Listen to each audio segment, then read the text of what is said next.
Okay, it is Friday, March 20th, and we are chugging along with lessons in liturgy.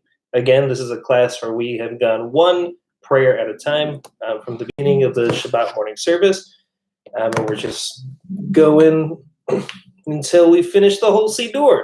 So today, you can follow along in your Siddur Lev Shalem.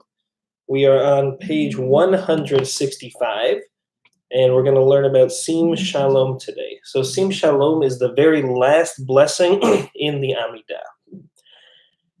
It is the last blessing, not just in the Shabbat morning Amidah, but it's the last blessing in every single Amidah. Weekday, Shabbat, holidays, this is how the Amidah ends.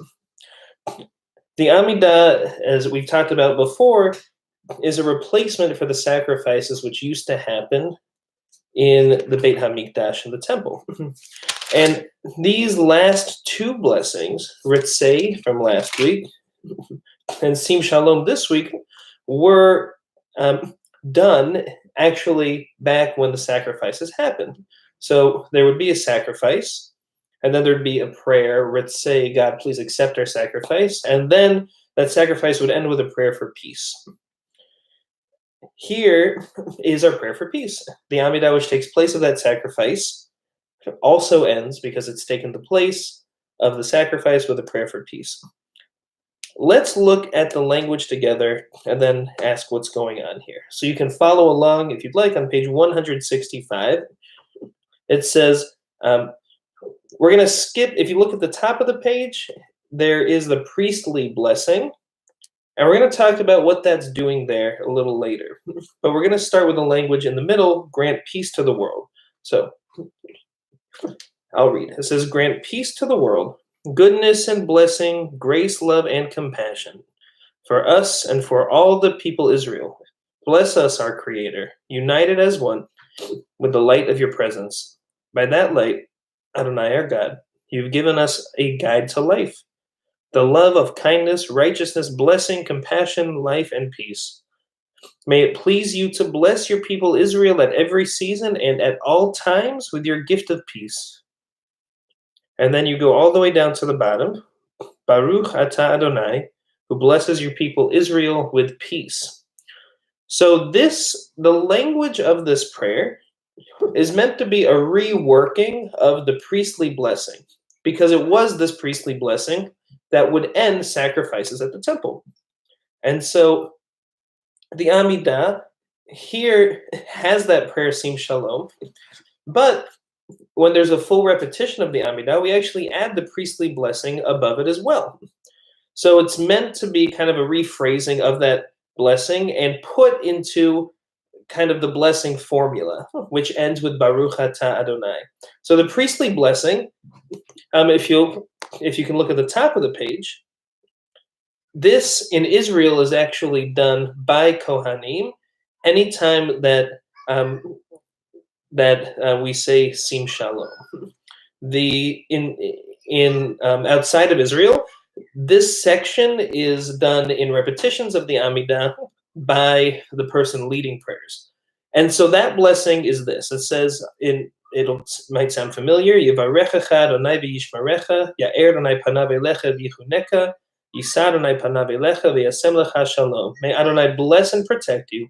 May Adonai's countenance shine upon you, and may Adonai bestow kindness upon you. May Adonai's countenance be lifted towards you. May Adonai grant you peace. So let's look at the similarities between the priestly blessing and Sim Shalom. First of all, the first word is Yivarechecha, may God bless you.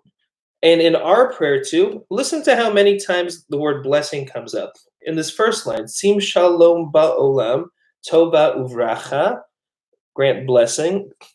We also have Barchenu Avinu, bless us our Father, all together. We have Utzdaka Uvracha, give us justice and give us blessing. And then we have B'tov be'enecha levarech, may it be good in your eyes to bless us. And then it even ends with Baruch atah Adonai hamevarech, the one who blesses God's people with peace. So that theme of blessing we see here too. In the second line, Ya'er Adonai panav elecha v'chuneka, may God's face shine upon you.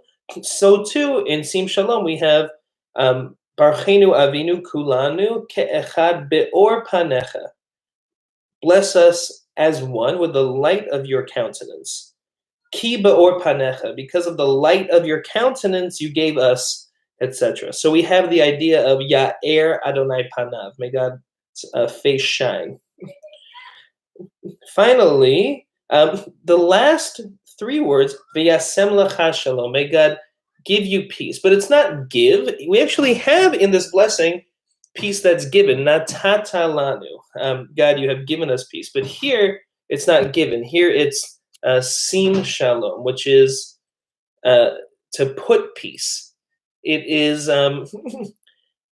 not exactly how we would understand how peace works necessarily. Peace isn't something, that you put somewhere, that you give to somebody in that sense. It might be something that you're blessed with, as is in the prayer. It might be something that you're given.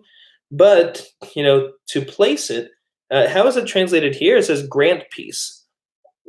That's a good translation too. But that language, v'yasem, comes from the priestly blessing too. Sim shalom comes right from v'yasem lecha shalom. So here we're ending our Amidah with the idea of this priestly blessing. Now, there's two things worth asking here, at least two things, which is,